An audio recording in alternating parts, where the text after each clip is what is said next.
And welcome to the Factor Uncensored. We've never strayed away from uncomfortable conversations. Tonight is no different. We're talking about how some black officers, law enforcement officers around the country may be and may have been tougher and uglier to people of their same race, other black people. Case in point, Tyre Nichols, or Tyre Nichols. Nichols died days after taking a beating from 5 now former Memphis police officers, a place that I lived a long time ago. Now, the officers stopped him for reckless driving nearly a month ago.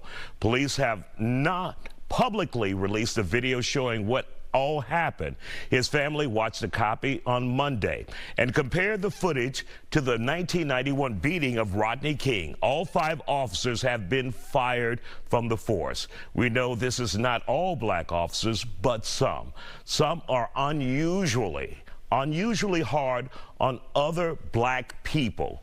All of my guests served in law enforcement positions. Joining me now here on The Factor Uncensored is Constable Smith, retired HPD Sergeants Kenneth Perkins and Todd White. So, Constable, let's start with you. You and I had this conversation just Tuesday, and you said this is something that you've always known, and in fact, you wanted your son, not just because of black officers, but officers in general, out of Waller County, where you are a constable. Exactly. You sent him to Florida.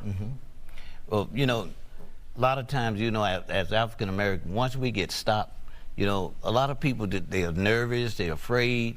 You know, I myself, I'm a police officer, and even when I get stopped, I'm traumatized sometimes when I get stopped. You know, and because I don't know who's going to come to my car. You know, and I've been in situations that things happen when I was in the military. You were a constable elected in office, and you found yourself pulled over on the Beltway, under arrest by another constable's office. Right.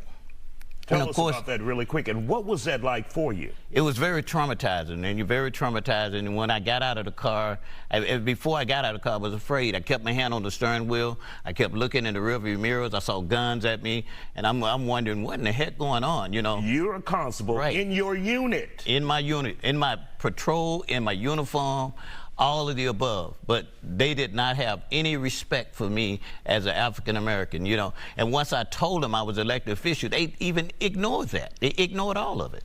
And what was more hurtful for you, the worst person on the scene was a black deputy? Well, it was African American, and he the one, they told him to put the cuffs on me. I said, why are you telling him to put the cuffs on me? Y'all put the cuffs on me, you know? And he was like eager to do it, just eager to put the cuffs on me. And then once he put the cuffs on me, he attempted to put me in a car. I said, you're not putting me in a car.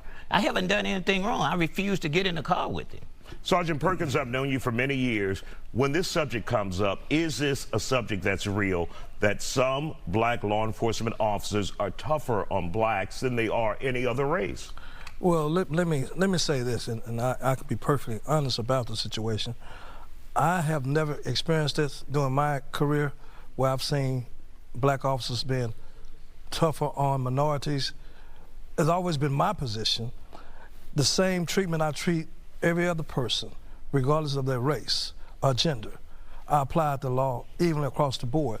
And as a supervisor, I've always instilled that into the younger officers that was under me. All of my subordinates, I instilled that because I know perhaps I've seen these things happening with other races of officers where they inflict punishment on people of my ethnicity, and it just wasn't right. So I just went by the letter of the law. Got it. So you've never heard or seen this happen before? I've never seen it, personally. Okay. Sergeant Todd White, retired now. Your thoughts on this? Well, I'm kind of like Perkins. I hadn't seen it before, but I guess I was a little naive because at this point I'm a criminal defense attorney.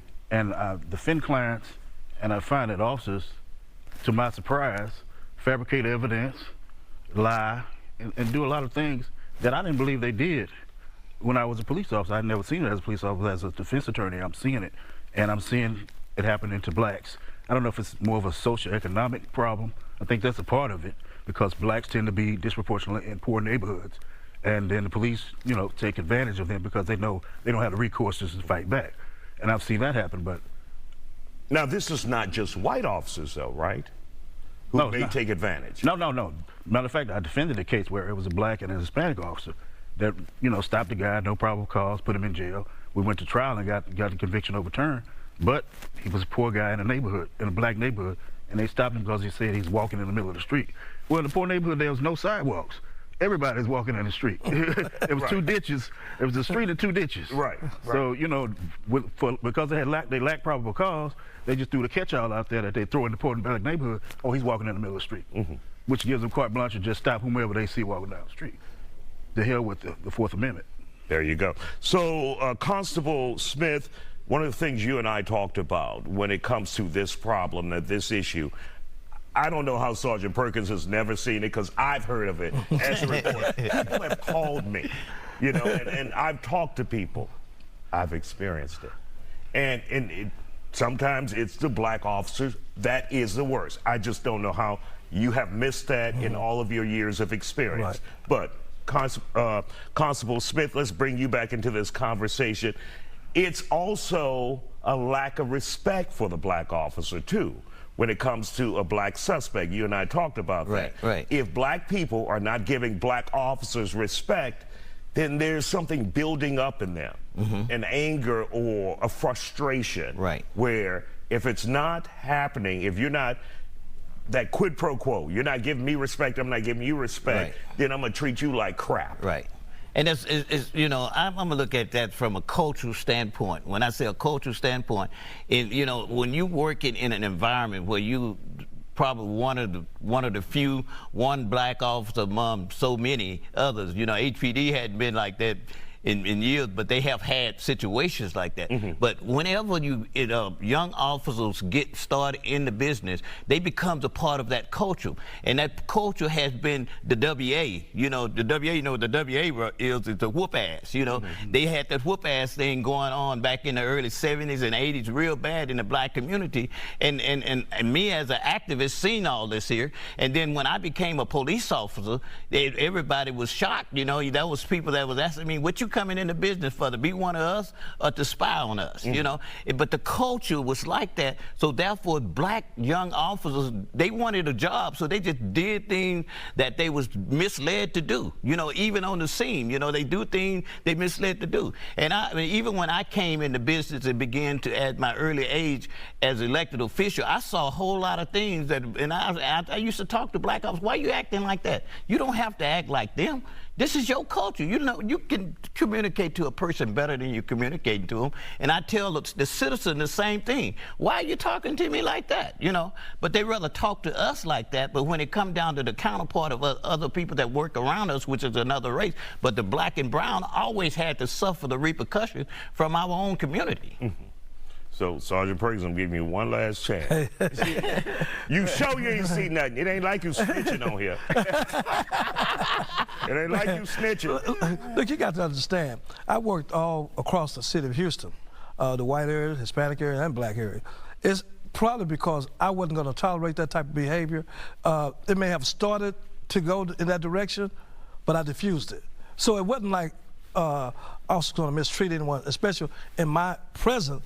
That was not going to happen. But you never heard anything either. No, not until recently. Now, I kind of in the wind, but maybe I just didn't see it. What does the wind mean? What does that mean? Well, a few days ago, right before I come on the show, something like that. But you know, Isaiah, you know, I'm for what's right, and I'm for righteousness. I can't say what no one else seen, but I can tell you what I didn't allow on my scene. Even if I felt the rising of it coming up, I diffused it immediately because I wasn't going to tolerate that type of behavior. All right. We want to thank you all for joining us. Sergeant Perkins, Sergeant White, now Esquire White, and Constable Smith. Thank you all for joining us here on The Factor Uncensored.